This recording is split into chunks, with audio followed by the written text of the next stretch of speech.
자, 오후 예배 하나님 말씀 찾겠습니다. 고린도 전서 11장 17절에서 34절까지 말씀을 같이 합독합니다.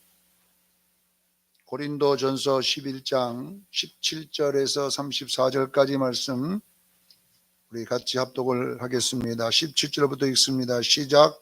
내가 명하는 이 일을 너희는 칭찬하지 아니하나니 이는 너희의 모임이 유익이 못되고 도리어 해로움이라.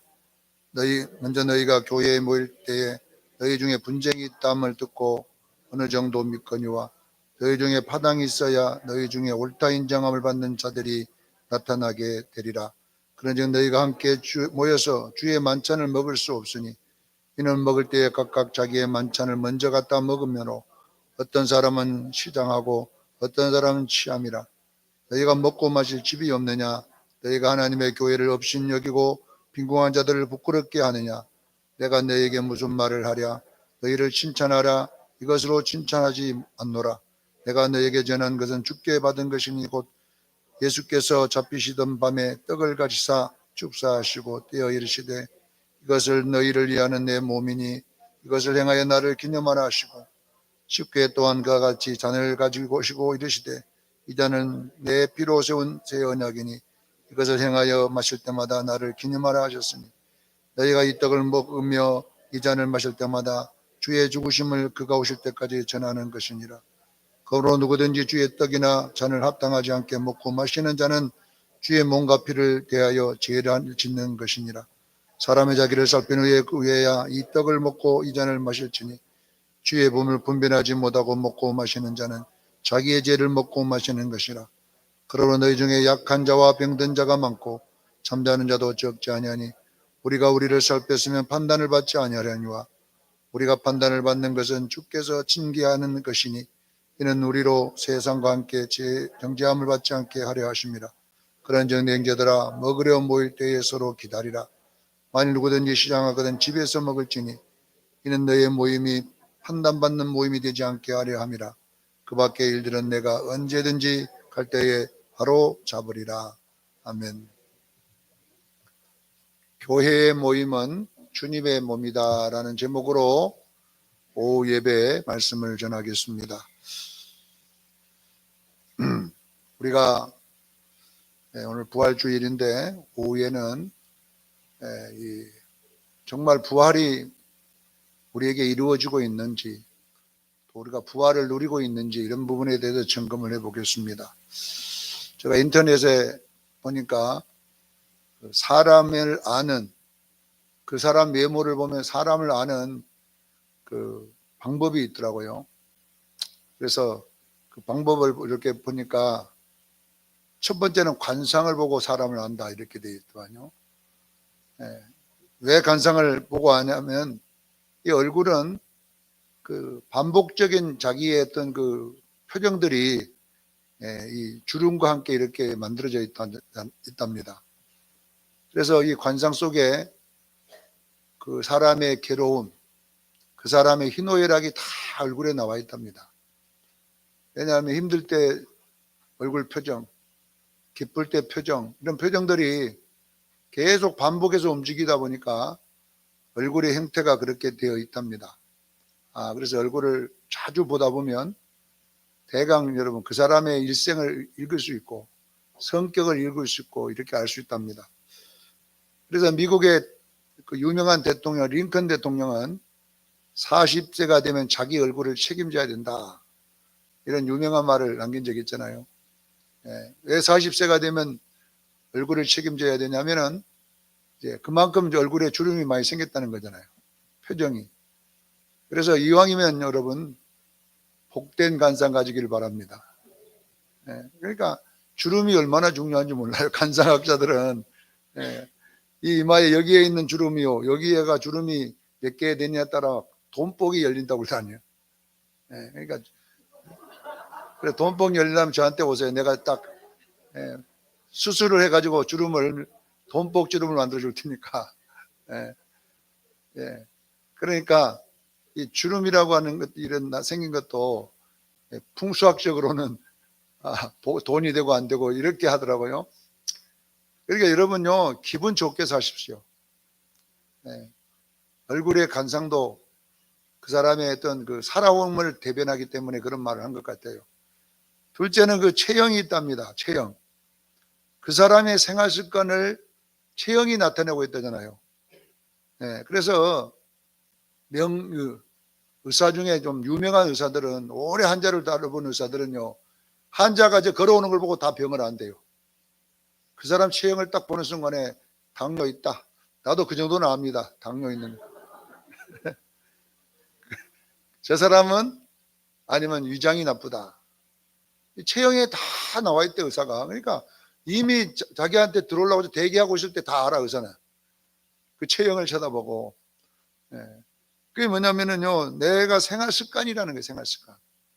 예. 그래서 체형은 그 사람의 생활 습관을 나타내기 때문에 그 사람의 체형을 딱 보는 순간에 이 사람은 앞으로 당뇨가 올 것이고, 이 사람은 고혈압이 올 것이고, 이 사람은 앞으로 발 무좀이 생길 것이고 알 수 있다고 하잖아요. 네, 그러니까 이런 생활 습관. 세 번째 보면 피부가 있는데, 피부는요 성격을 알 수 있답니다. 피부는 스트레스 잘 받구나. 피부를 보고 또 이 사람은 스트레스를 안 받구나. 이렇게 피부가 그분의 스트레스를 다 대변한답니다. 그러니까 여러분요, 스트레스 안 받으면 여러분요 비싼 화장품 안 써도 돼요. 동동구름을 발라도 괜찮아요. 그래서 이 피부를 보면 성격을 알 수 있다, 이렇게 되어 있고, 보니까 또 말의 태도를 보면 그 사람의 성품과 인격을 알 수 있다, 이렇게 적어놨더라고요. 다섯 번째, 먹는 것을 보면 그 사람의 사랑을 알 수 있답니다. 먹으면 이 사람은 사랑하는 사람인지 아니면 사랑하지 않는 사람인지 알 수 있다. 이런 것들을 쭉 나열했는데 참 그 연구원이라고 고생 좀 했더라고요. 자, 제가 왜 이런 이야기를 하냐면, 교회는 주님의 몸입니다. 에베소서 4장 11절로 16절에 보면 바울은 예수님의 몸이라고 교회를 정확하게 이렇게 지적해놨습니다. 그리고 교회의 머리는 예수님이십니다. 여러분, 이 에베소서 4장 11절 16절에 이 교회는요, 머리가 누구다고요? 예수님입니다. 머리에서 모든 지령이 내려가잖아요. 머리에서 발가락 움직여라 보내면 발가락이 까딱까딱 움직여요. 여러분, 머리에서 발가락 움직이지 말라 그러면 안 움직입니다. 여러분, 손도 머리에서 다 움직이게 하잖아요. 머리에서. 손은 이리 가라, 저리 가라, 이렇게 하라. 말도 여러분 머리에서 해요. 말을 하는 신경이 막히면요, 말이 안 돼요. 그러니까 모든 지령은 누가 움직이냐면요, 뇌 속에서 움직이도록 되어 있어요. 그러니까 여러분 보세요. 여러분이 우리 교회의 우리 하나하나의 모습은 예수님의 머리된 모습으로 나타날 때에 이 수정교회는 주님의 몸입니다. 아셔야 돼요. 그런데 교회의 머리가 마귀가 되면 모든 지체가 여러분요, 마귀의 말에 움직이게 돼 있어요. 그래서 교회는 항상 생각할 때 여러분 주님의 몸임을 기억하기를 바랍니다. 마귀가 머리된 교회는요, 절대로 좋은 교회 아니에요. 아무리 문서가 나타내고 해도요, 마귀가 머리된 교회는 마귀 교회예요. 마귀의 몸이에요. 그래서 우리는 어떤 일이나, 오늘은 부활절입니다. 여러분, 우리가 예수님 재림할 때에 우리가 이제 죽은 자가 먼저 부활하고, 그 다음에 살아남은 우리가 변화되어 올라갈 줄을 믿습니다. 이런 부활이 있는데 우리는 이 부활만 계속 듣다 보니까 예수님 올 때에 부활할 것이다. 오늘 오전에 말씀했던 요한복음 11장에 보면 마르다와 마리아가 부활한다, 나사로가 살아난다, 이렇게 예수님 말하니까, 그래요, 예수님 마지막 때에 부활할 줄은 우리 다 알고 있습니다. 예수님은 지금 부활한다 그래도 너 마지막 때에 부활합니다, 이렇게 합니다. 여러분, 우리가 여러분요 1차적 부활이 있습니다. 여러분, 이걸 아셔야 돼요. 1차적 부활. 이 부활이 어떤 부활이냐, 갈라디아서 2장 20절에 보면 이 부활에 대한 이야기가 또 나와 있어요. 내가 그리스도와 함께 십자가에 못 박혀 죽었나니. 우리가 죽었어요, 살았어요? 여러분 죽었습니다. 사도 바울이 그냥 생각했어요. 내가 그리스도와 함께 십자가에 못 박혀 어떻게 됐다고요? 죽었다 이렇게. 이제 내 안에 내가 산 것이 아니라 누가 살아요? 내 안에 예수께서 사신 것이라 그랬어요. 자, 여러분 보세요. 우리가 여러분 예수를 믿게 된다는 것은 예수와 함께 죽은 거예요, 우리가요. 죽었으면 이제 부활이 일어나야 되잖아요. 예수 죽을 때에 여러분도 죽었습니다. 예수님만 죽은 게 아니다는 게 성경에는요. 예수님만 죽었다고 하지 않고 우리도 죽었다고 나와 있다니까요. 갈라디아서 2장 20절에 나와 있잖아요. 눈만 뻐끔뻐끔하지 말고. 갈라디아서 2장 20절에 내가 그리스도와 십자가에 못 박혀 죽었다고 나와 있잖아요. 근데 왜 안 죽습니까? 성경은 죽었다고 했는데 왜 안 죽냐 이 말이에요. 자, 내가 그리스도와 십자가에 못 박혀 죽었어요, 살았어요? 죽었습니다. 확실히 이야기하세요. 죽었는지 살았는지. 네. 죽었으면 이 말은 뭐냐? 예수님이 십자가에 죽을 때에 우리도 죽은 거예요. 그리고 우리도 무덤 속에 있다가 사흘 만에 예수 부활할 때 같이 부활했습니다. 이것이 기초 복음인 거예요. 근데 성경 갈라디아서 2장 20절에는 뭐라고 기록했냐면은 우리가 내가 그리스도와 십자가에 못 박혀 죽었나니 이제 내가 산 것이 아니요 내 안에 예수께서 사시는 것이 부활이라는 것이에요. 그래서 교회는 분명하게 알아야 돼요. 예수와 함께 부활했다는 말은 결론은 우리가 내 안에 예수가 주인 됐다는 거예요. 이 말을 내 안에 예수께서 하신다는 말은 예수가 주인이라는 말이죠. 이것을 사도 바울은 뭐라고 또 표현하냐? 교회의 머리는 예수 그리스도다. 교회의 머리가 예수 그리스도란 말은 예수님이 내 주인이라는 것입니다. 그래서 그분이 나를 이제 움직일 것이고 그분이 나를 만들어갈 줄로 믿습니다. 이것이 뭐냐 그러면 부활한 교회입니다. 부활한 성도입니다. 그래서 예수와 함께 여러분이 죽었어요. 이 죽음이 뭐냐면 내 주인이 죽었습니다.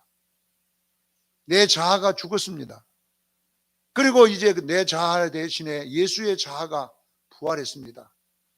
예수의 인격이 부활했습니다. 이것이 여러분 속에 이루어진 것이 그리스도의 구원이라는 것입니다. 사도 바울은 이 갈라디아서나 고린도전서의 교회의 이야기를 계속하고 있는데요. 자, 여러분 오늘 첫 번째 보면 주님과 함께 십자가에 못 박혀 죽은 적이 없는 교회가 있습니다. 이런 교회는 어떤 교회냐? 이 갈라디아서에 보면 1장 8절에 보면 사도 바울이 다른 복음을 전하면 저주를 받을 것이라고 했어요. 갈라디아. 여러분요, 옳은 복음을 가지고 있어야 돼요. 다른 복음을 가지면요, 어떻게 받아요? 저주를 받을 것이다. 사도 바울이 이렇게 말하고 2장 16절에 보면 행위 구원에 대한 지적을 합니다. 우리가 의롭게 된 것은 율법의 행위에서 된 것이 아니라 믿음으로 되었습니다. 이걸 아셔야 돼요. 그러면 믿음으로 해야 되는데 5장 15절에는 뭐라고 나와 있냐면 서로 물고 먹히면 피자 멸망할까 조심하라 그랬어요. 그리고 5장 19절 21절에는 육체의 소욕에 대한 설명을 하시고 5장 26절에 서로 노엽게 하지 말고 서로 투기하지 말자. 자, 여러분 보세요. 우리가 여러분요, 교회는 주님의 몸으로서 구원됐음을 기억하기를 바랍니다. 이렇게 된 것은 하나님의 은혜로 되었다는 것을 주장하고, 은혜로 되었다는 말은 뭐냐면 주인이 바뀌었다는 이야기예요. 여러분요, 죽음과 부활이 여러분에게 이루어지기를 바랍니다. 그러면 여러분 이제는 내가 주인이 아니기 때문에 서로 격동하고 서로 물고 이렇게 먹히고 이런 거 해서는 안 된다는 이야기. 교회는 이것은 어떤 교회냐? 아직 십자가에 못 박히지 않는 교회입니다. 우리 시정교회는요, 십자가에 죽어야 돼요. 아무리 부활이라고 하는 용어는 죽음 후에 일어나는 거잖아요. 죽지 않는 사람 보고 부활했다고 합니까? 우리 김상호 장로님 부활했습니까? 안 죽으면 부활할 수 없는 거예요. 죽은 자가 부활하는 거지 살아있는 사람이 부활하는 게 아니잖아요. 그래서 여러분에게 알아야 되는 것이 뭐냐면요, 우리가 여러분요 어떻게 부활의 능력이 우리에게 나냐면 내가 죽을 때 일어나는 거예요. 여러분들의 삶 속에서 십자가라고 하는 것은 한 번에 그냥 되는 것이 아니라 매일마다 죽는 연습이 십자가입니다. 그래서 십자가를 들고 여러분이 살아갈 때예요, 딱 죽어버리면 어떤 일이 나냐면 부활의 역사가 일어날 줄 믿습니다. 근데 우리는 죽지 않기 때문에 교회가 부활이 안 보이는 거예요. 다 살아가지고요, 뱀이 살아가지고 꼿꼿하게 서가지고, 안 보여서 그렇지만 고개를 막 이렇게 하면서 막 이러고 다니까 뱀이. 성령의 작도로 팍 잘라내야 되는데, 그래서 사도 바울은 십자가에 못 박히지 않는 교회는 죽은 적이 없는 교회입니다. 사랑하는 성도 여러분, 부활에 앞서 죽기를 주의는 축원합니다. 여러분들이 죽기 시작하면요 부활의 역사가 일어나는 것이에요. 둘째 보니까 주님과 함께 부활되지 못한 교회의 특징이 뭐라고 나와 있냐면요, 이 갈라디아서 5장 24절로 25절에 보면요 육체의 소욕의 교회라 그랬어요. 육체의 소욕이 있는 교회는요 죽은 교회가 아닌 거예요. 성령의 열매가 있는 교회가 살아있는 교회인 줄로 믿으시고 부활한 교회임을 믿으시기를 바랍니다. 그래서 사도 바울은 계속 문제를 뭘 거냐면 살아 죽음과 함께 죽은 교회, 주님과 함께 부활한 교회의 특징이 뭐냐 이 말이에요. 분쟁이 없습니다. 오늘 본문의 이 분쟁에 대한 이야기를 설명합니다. 17절에 한번 보세요. 내가 명하는 이 일을 너희는 칭찬하지 아니하나니 이는 너희의 모임이 유익되지 못하고 도리어 해로움이라. 18절 보세요. 먼저 너희가 교회에 모일 때에 너희 중에 분쟁이 있다함을 듣고. 여러분 보세요. 우리가 이 예수의 모임이, 교회의 모임이 우리에게 유익되지 못하고 해가 되면 안 되잖아요. 그게 뭐냐면 분쟁이 있으면 모임이 복을 못 받는 모임이에요. 그래서 여러분 교회에 올 때는 분명하게 모두가 교회에 올 때는 십자가를 들고 오십시오. 십자가를 들고 오라 말은 죽어서 오라는 이야기예요. 살아갖고 오면 안 돼요. 뱀이 모가지 딱 들고 탈탈 털고 들어오면 여기 와서 물고 저기 와서 물어가지고 난리가 나는 거예요. 집에서 올 때 십자가, 어느 목사님은요 십자가를 전부 다 나무로 만들어가지고 하나씩 나눠줬고 주일날 딱 그 앞에다 다 놨더라 그래요. 어느 서울의 큰 교회 목사님 부임회 갔는데 당회만 하면 싸우는 거예요. 당회원들이 그렇게 싸우지 말아서 싸우길래 어떻게 하면 안 싸우게 할까 하다가 십자가를 하나씩 줬대. 뭐가 있다고. 장로님들 당회 올 때 십자가 목에 걸고 오세요. 그런데 진짜 그래서 이제 걸고는 왔더래. 전부 다 걸고 왔는데도 싸우더라는 거예요. 걸고 왔는데 십자가 목에 걸어봤자 무슨 소용이냐 이 말. 당회가 무슨 필요가 있어요. 당회가 그 모임이 유익되지도 못하고 해가 되는 모임이 있으면 되겠습니까? 그런데 그러면 무슨 복을 받겠어요? 이거는 여러분 죽지 않았기 때문에 그런 현상이 일어나는 거예요. 사랑하는 성도 여러분, 십자가를 볼 때에 죽기를 주에 축원합니다. 내가 그리스도의 십자가에서 죽었습니다. 죽었어요. 사는 거 아니에요. 죽었어요. 그럴 때 부활이 일어나는데 이 분쟁이라고 하는 것은 주님의 몸이 아니라는 뜻이에요. 따라합니다. 분쟁은 주님의 몸이 아니다. 고린도전서 12장 24절 26절에 보면 하나님 몸을 고르게 하여 몸 가운데 분쟁이 없도록 했다고 그랬어요. 여러분의 몸은요 절대 분쟁이 일어나지 않습니다. 여러분 저녁 내 손가락하고 발가락 싸우다가 잠도 못 잡니까? 한번 생각해 보세요. 여러분 발가락 아프면요 손가락에 가서 만졌다가 물을 적셨다가 손가락에 가서 저녁 내 돌봐주잖아요. 근데 발가락이 아픈 게 손가락이 주먹으로 때리고 발가락을 더 때려. 때리면 여러분 나만 죽는 거예요. 그래서 여러분요 몸은 하나예요. 하나. 발가락의 마음과 손가락의 마음은 하나입니다. 그래서 예수님이 우리 교회의 주님의 몸은요 골고루 만들어줬기 때문에 분쟁이 없어요. 오늘 11장의 내용은 고린도전서 12장의 설교를 하게 된 배경을 오늘 본문이 설명하는데, 이제 12장의 내용이, 이 내용이 뭐냐면 교회의 비유, 지체의 비유를 하고 있는 거예요. 몸에는 여러 가지 지체가 있다. 어떤 자에게는 병 고치는, 어떤 자에게는 영들 분별함을, 어떤 자에게는 은사를, 어떤 자에게는 통역함을 여러 가지 주는데, 이것은 성령님이 교회를 돌보라고 각자에게 준 것이다, 이렇게 했는데, 이 지체의 비유를 왜 하냐면 11장의 문제 때문에 그래요. 11장에 분쟁이 일어나고 다툼이 일어나는 것은 여기 주님의 몸이 아니다는 이야기를 설명하고, 이것은 십자가에 죽지 않는 교회요, 부활하지 않는 교회라는 것을 설명하고 있는 것입니다. 그래서 사랑하는 성도 여러분, 모임은 분쟁이 없어야 됩니다. 모임은 파당이 없어야 됩니다. 이 모임이 분쟁과 파당이 있는 데는 마귀가 살아있는 것입니다. 디아볼로스, 마귀. 마귀라는 뜻이 분쟁이란 말이, 파당이란 말입니다. 사랑하는 성도 여러분, 교회가 분쟁하고 파당이 생기는 것은 주님의 부활한 교회가 아니라, 이거는 마귀가 그대로 있는 곳입니다. 십자가가 있는 교회가 아니라 그것은 바로 타락이 있는 곳입니다. 그렇기 때문에 우리 수련교인들이여, 분명하게 교회 올 때에 여러분들이 명심해야 될 것은 주님의 몸입니다는 이 생각을 지워버리지 말기를 주여 축원합니다. 12장에 교회는 주님의 몸이라고 하잖아요. 몸을 골고루 만들어 주어가지고 서로가 분쟁이 없도록 만들었다고 이야기하잖아요. 그래서 여러분, 우리 기독교는 분쟁하는 교회가 되서는 안 됩니다. 그런데 보세요, 우리 대한민국의 종교 중에 가장 영향력이, 나라에 영향이 있는 종교가 불교입니다. 스님이 여러분 한마디 해버리면요, 국회의원이고 나발이고 다 가서 빌어. 우리나라 스님이 여러분요, 열받아 버리면요, 온 당이 가갖고 봐주세요, 용서해 주세요. 두 번째요, 우리 국가에 영향력을 끼치는 2순위가 카톨릭입니다. 카톨릭에 대해서 뉴스에 한번 나온 적이 없어요. 안 나옵니다.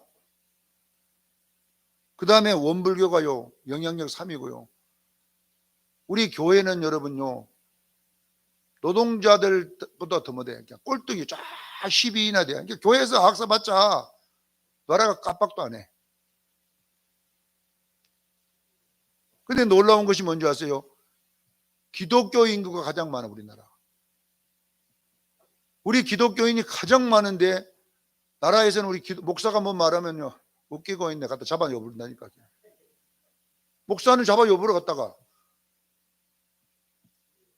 스님은 못 잡아 였다면 끝나는 거예요. 왜 이런 일이 일어난 줄 아세요?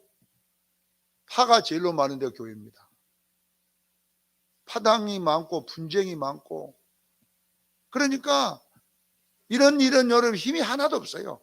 숫자만 떼거리로 많을 뿐이지 영향력은 하나도 없는 거예요. 누가 그렇게 만드냐? 사탄이 그렇게 만드는 거예요.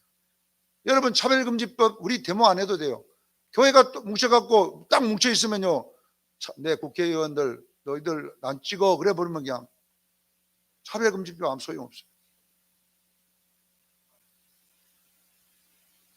우리 성도들이, 우리 교회가 마귀의 밥이에요. 4명만 모이면 싸워. 희한해. 스님들은 안 싸우더라고 보니까. 스님들은 닭고기 먹자리에도 자양하게 먹고 가. 그래, 안 싸워. 근데 우리는 붙었다면 감리교, 성결교, 장로교, 통합중 모이면요, 거기서 싸워. 닭을 머리부터 먹어야 되냐? 꼬리부터, 우리 합동측은 꼬리부터 먹는다. 아니다, 우리 통합측은 머리부터 먹는다. 그래가지고 서로 옳다고 싸우다가 나중에는 닭도 못 먹고 나와. 서울에 이번에 부활절 예배 명성교회에서 다 모여 사자고 막 신문에 내고 난리가 났었거든요. 하나 되자 하더만요, 일주일 싸워하고 다 나눠졌어. 하여튼 쌈박질 잘하는 거는 전쟁 나면 우리 다 북한에 우리 예수 믿는 사람 보내면 잘 싸울 거예요, 가서. 우리가 이건 여러분 창피한 걸 알아야 돼요. 똘똘 뭉쳐있는 불교나 카톨릭이나 원불교 이런 데는요 힘이 막강한 거예요. 우리보다 숫자가 절반도 안 돼도. 우리는 떼거리만 많지 아무 힘이 없는 이유가 뭔지 아세요? 파당과 분쟁이 있다 보니까. 예? 목사가 뭔 말해도 아무 힘이 없어요. 사랑하는 성도 여러분, 이번 부활절날 우리는요 우리의 모임에 파당이 있고 여러분 분쟁이 있으면 모일 필요가 없다고 나오잖아요. 아무 유익도 못 되고 도리어 해로움이라 그렇게 말했습니다. 사랑하는 성도 여러분요, 우리는 모일 때 분쟁이 없기를 그냥 축원합니다. 하나 되면요 못할 일이 없어요. 또 싸우는 자식들이 서희가 싸우기 나와서 아버지가 돌아가시기 전에 이것이 싸우면 안 되는데 그랬더니 이거 가르쳐도 안 되고 그래서 대나무를 3개를 딱 갖고 있다가 하나씩 조가 뿌려봐라 탁탁 뿌리더래요. 그런 이야기 다 알잖아요. 여러분 이솝 이야기인가 나왔는 건 몰라도 2개를 뿌리니까 조금 힘들지만 탁 뿌리더라는 거예요. 3개씩 조가 뿌리라니까 못 뿌려지나요. 그러면서 사랑하는 아들들아 봐라, 서희가 뭉치면 너희 이길 자가 없다. 그러나 너희들이 각계 전투하면 너희들 절대 살아날 수 없다. 사랑하는 수영교회에서는 여러분 교회에는 분쟁이 없어야 되는데 오늘 이 분쟁의 이야기에다가 사도 바울이 갑자기 어떻게 바꾸냐, 성찬에 대한 이야기를 합니다. 주께서 잡히시던 밤에 떡을 가지고 축사하시고 이것은 내 몸이니 너희를 행하여 먹어라. 이 떡과 잔을 잘못 먹을 때에 그 잘못 먹은 것 때문에 죽은 자들이 많고 병든 자들이 많고 잠자는 자도 많고 약한 자도 많다고 오늘 3주절에 말하잖아요. 사랑하는 성도는 성찬이라고 하는 것은 뭐냐면요, 당시 성례식만 말하는 게 아니라 교회의 모임이 성찬 예식임을 기억하기를 바랍니다. 초대교회 때는 성찬식이 뭐냐, 밥 먹는 게 성찬식이었거든요. 온 교인들이 와서 식사를 나누어요. 이 초대교회는 그것이 뭐냐 그러면 모임의 원리였어요. 그런데 이 어떠냐, 파당이 나눠져 가지고 저쪽 창원파, 진해파, 마산파 나눠서 교회에. 그래갖고 마산파들이 먼저 싹 다 먹어버려. 진해파가 와보니까 먹을 게 하나도 없어. 그러니까 이놈 새끼들아 왜 먹었냐 안 먹었냐 또 싸움이 난리가 나는 거예요. 근데 그 다음 주에는요, 이번에 마산파가 와서 먹었으니까 이번에 진해파들이 더 빨리 와고 다 먹어버렸어. 모이면 싸우는 거예요. 모이면. 사랑하는 성도 여러분, 교회에 모이면요 주의 몸을 먹고 마시는 성찬예식과 같이 거룩한 모임을 기억하기를 바랍니다. 우리가 주일날 모였을 때에 결론은 뭐냐면 싸우고 가면요 이 모임에 온 모든 성도들이 저주를 받고 가는 거예요. 병든 자가 많고 아픈 사람이 많고 약한 사람이 많고 죽은 사람도 나오는 거예요. 우리는 이 예배 모임이 축복의 모임이 되기를 바랍니다. 우리가 여기 분쟁 오고 가면요 하나님이 이게 복된 것이 아니라 죄만 짓고 가는 모임이 된다잖아요. 주의 몸을 분별하지 못하고 먹는 것은 죄를 짓는 것이니 너희 해가 되지 않느냐. 이렇게 사도 바울은 예배에 대한 이야기를 합니다. 우리 수정교회는 여러분 우리가 예배에 와서 복받기를 저는 축원합니다. 거룩한 모임, 주님의 몸을 거룩히 먹는 이 모임, 정말 이 예배를 통하여 주님의 피와 잔을 먹는 모임, 우리를 위하여 희생하신 그 주님을 생각하면서 나도 십자가를 지고 죽음으로써 우리 수정교회에 주일날 부활의 역사가 일어나야 될 줄로 믿습니다. 그리고 부활의 경험을 통해서 우리가 세상에 나갈 때 복을 받고 능력을 받고 축복을 받는 줄로 하셔야 돼요. 사랑하는 수정교회 성도 여러분, 교회일 때마다 분명히 기억할 것은 뭐냐, 교회는 죽게 하듯 하기를 저는 축원합니다. 이것이 바로 뭐냐 그러면 주님의 몸이요 주님이 원하는 예배입니다. 꼭 우리 수영교인들은 올 때에 십자가 목에 걸고 오십시오. 안 걸고 오면 내가 장로님 보고 만들어 갈 거예요. 그래서 말 안 듣는 사람은 쇳덩어리로 만들어 가지고 50kg짜리를 메고 오게 하고, 정말로 그런 마음으로 우리가 예배를 드리러 오면 죄를 짓지 않잖아요. 주님의 몸을 분별하게 먹고 서로 화목하게 먹잖아요. 그럴 때에 이 주일 예배가 복된 예배가 됩니다. 왜 주일날 예배 드리고 와서 저주받아야 되겠어요? 왜 주일날 예배 드리고 와서 병들어야 되겠어요? 왜 주일날 예배 드리고 와서 여러분 약해져야 되겠어요? 우리는 여러분 온전한 주님께 예배를 드림으로 우리가 치료가 일어나기를 바랍니다. 회복이 일어나기를 원합니다. 달라지기를 원합니다. 이런 축복이 우리 수장교회에게 임하기를 예수 이름으로 축원합니다. 기도하겠습니다. 거룩하신 하나님 우리 아버지,